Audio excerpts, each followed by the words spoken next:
تجريد على تجري بر عبد الله اوجلان با اویک سیستماتیک ددومه جی 25 آتارا ده 2021 و به تو آوایی آگاهی جری بر آپون نای ورگرتن. درباره مجاری ده کوچبرین عفرینی جروج آوا تیوی را گوتن دولت آترک به گران کرنا تجریدی را و نکار به فلسفه یاری بر آپو شوان قطبکه.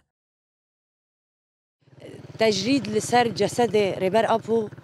هر داره شدت لدکن لی اما تجاری از دبیم نکانن لسر میجیوی تجرید چه بکن جبرگو انسان کی فلسفه که تشته نملموس تنکان لسر سیطره بده فکری سروکاتی جی نتشتکی ملموسه جسدی وی راست کانه تجرید بده اما لسر فکری وی تنکان تجرید بکه سروک آپو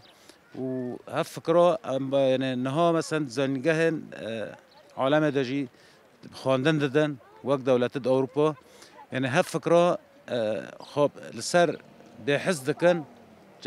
جعفي خدا دمرينن جبوجا ملات جوا فكرة قدكن لأما ملات جيز روج روي بيفا تجريدان روج روي ذا فكرة قبل دكه جبوجا هف فكرة دلقة يعني براتيك چه ببه ناف همو گلادا آشتی چه ببه آشتی یعنی دروجلات ناوین تفدا در چه ببه نه بس ناف ملت کرده سر و استجی ام وکل کرد ام بردوام بکن سر فکرها ربر آپو حیاگ ام آزادیا ربر آپول در خود ناف خودت بینن هر وها کوچ برام باگ لجواکا ناف نتوی کرم کو زخته لدولتا ترک بکه و کریارین وی ین لدجی ربر آپو بداوی بکه حقوق الإنسان المتحدة هي خدي حق وعدالة هي خدي حق وعدالة جارك ده دبر بكم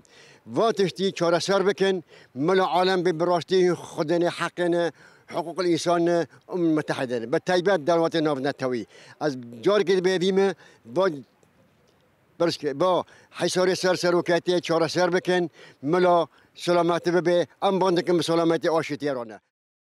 پارێزەرên ڕێبەر ئاپۆ و ماڵبەتên گرتیان لە ئیمرالیێ ji bo hevdîtinê her hefteyê du caran serî li ser dozgeriyê didin lê ev serlêdan her carê bi awayekî keyfî tên redkirin.